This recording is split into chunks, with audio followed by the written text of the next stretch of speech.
Hello and welcome back to the Best Garden channel on YouTube. Today we are going to start some pea seeds way too early. And we're also going to look at some new seeds that I got from Baker Creek and go through each of those and what I'm planting for those. I'm going to start some pea seeds today because, as you can see, it is gorgeous weather. And don't get me wrong, I'm experienced enough to know that we're going to have more hard freezes probably. But something about when it starts feeling like this makes you really want to get out and plant something and see what happens. So I'm going to put out some pea seeds. Peas can handle a little bit of frost. They probably won't handle like a severe dip, maybe like below 25 or something like that. We probably still have that in front of us. So I'm expecting these peas to die. But I'm going to plant them out anyway.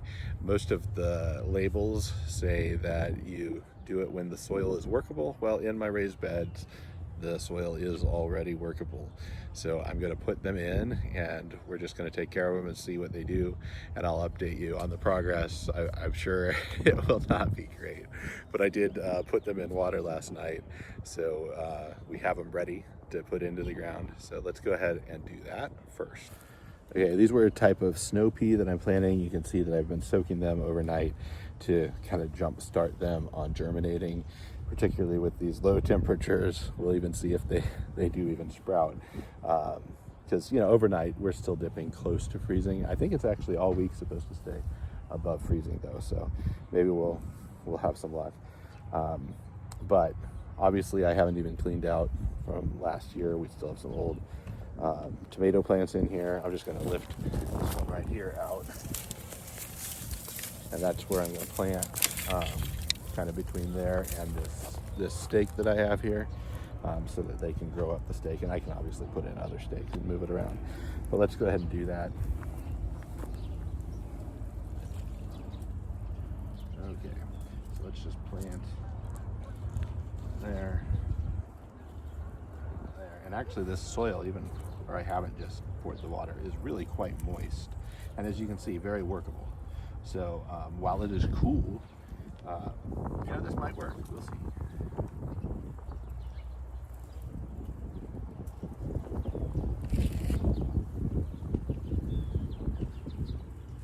Right, so you can see I'm kind of putting them around this stake, and I'll go ahead and build out here this way a little bit too. And the nice thing about peas is about the time you're ready to be planting the tomatoes, if I do use this for tomatoes again, they'll be coming out anyway. And I'll probably just keep planting peas. Every week or so I'll plant a few just to see what I get out of them. The peas are planted, and the next thing we're going to do is look at some seeds that I've got from Baker Creek. So I know there's a bit of a tendency that when someone actually uses the name of a company, they assume it's a sponsored video. This is not. I just got these from Baker Creek. They did, on my very first year gardening, help us with a seed giveaway, but they aren't in any way a sponsor now. I just continue to go back to them. And I like kind of the fun things that you can get from them. Often not your conventional varieties, but I will mention, sometimes they have the exact thing you can go and get cheaply at Walmart. So you gotta kind of watch. I'm sure I've got kind of a mix of both of those in here, but I'll go ahead through them. So this is a radicchio. To me, it looks like it's probably gonna be like a turnip. I'm not sure I've ever actually grown radicchio before.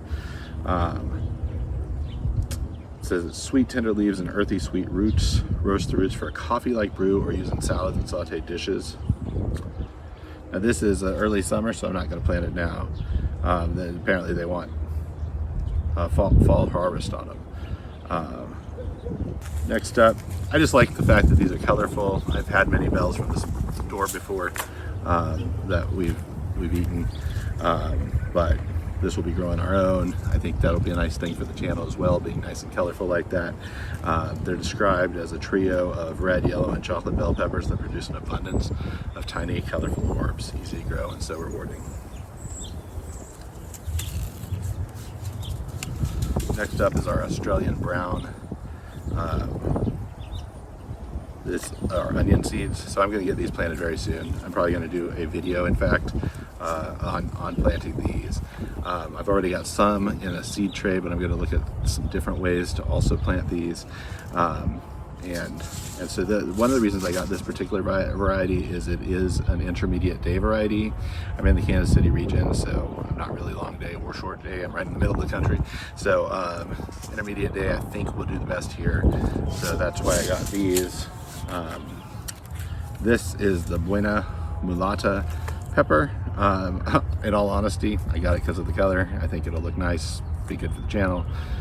So that's why I did it, but I know some people enjoy having kind of interesting ornamental peppers, and so that's what I got here. This is what's new as a thank you, a free seed out of the pack, the Quinho Yellow. So it's a tiny yellow Brazilian pepper, tangy and sweet with just a hint of heat. And it says one plant will produce an average of 100 little peppers and grow up to 24 inches. So that should be interesting. There is a hawk up there. Two of them, actually.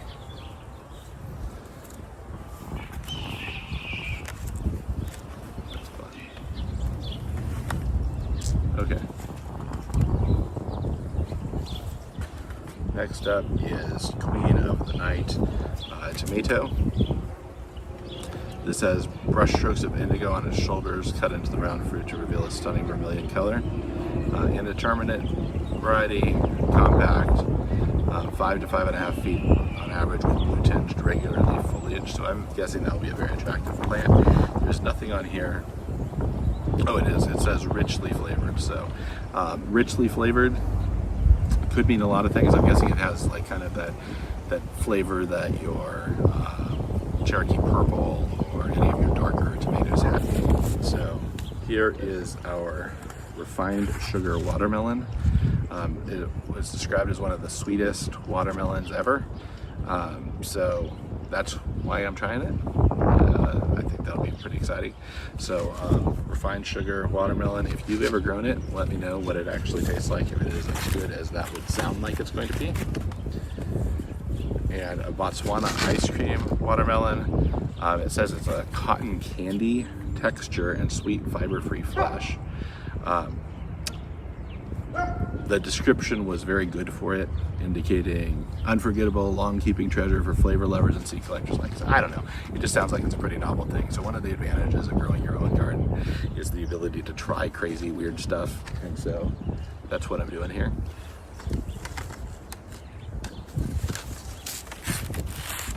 I've done the Riesentraub tomato before. It probably tastes more like a large tomato than your typical cherry tomato, which often has much more of like kind of the sweet cherry tomato flavor. This is kind of like the normal tomato flavor. It also produced fairly well when I grew it before, so I got more seeds for it. I do not believe I had saved seeds from it, so that's what we have there.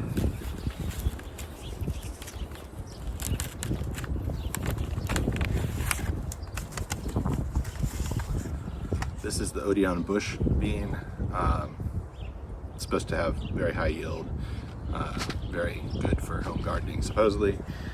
This might be one I could have gotten somewhere else. I'm not sure if it's a truly rare seed, but I look forward to growing it. This is another intermediate type tomato. These ones will be red, or sorry, intermediate type onion. These ones will be red instead of the brown, which is more like a yellow onion type. So look forward to growing that too, and it will be included when I do a video shortly about onion seeds. And then the pink fang tomato, it's another one of the free seeds that I didn't actually choose. It says fantastically meaty and sweet paste tomato for making superb sauces or fresh eating, so we'll probably grow it as well. So those are the kind of new things that I have from Baker Creek. Before we go away though, I do want to just talk a little bit about the channel generally. As you know, we had a free seed giveaway, which you can check out here. And I'd like any of you who are particularly loyal followers of the channel that have been through and watched a lot of our videos, can you take a look at the last couple weeks of videos and kind of assess between the approaches we've done, what you enjoy, what you don't enjoy, and either comment on those videos or comment on this one about what we're doing well and what we are doing not so well. You know, I did a video that, yeah, it was certainly a sponsored video for Vega Garden, actually about this table. I thought it was very funny, but it was very much like an ad. So it did not really take off, and I would have thought it probably would just because of the humor factor, but maybe because it was an ad, it was less desirable. I also have, you know, kind of longer videos and shorter videos. I'm not sure which are more enjoyable to you overall. And just generally speaking, I'd like to get your feedback. I'm sure it'll be mixed, but I want to make sure that we're going in the direction that people enjoy and providing useful content. And I know it's early in the season, and we'll have a lot of opportunity to keep moving forward. Thank you for tuning in today, and I look forward to growing with you.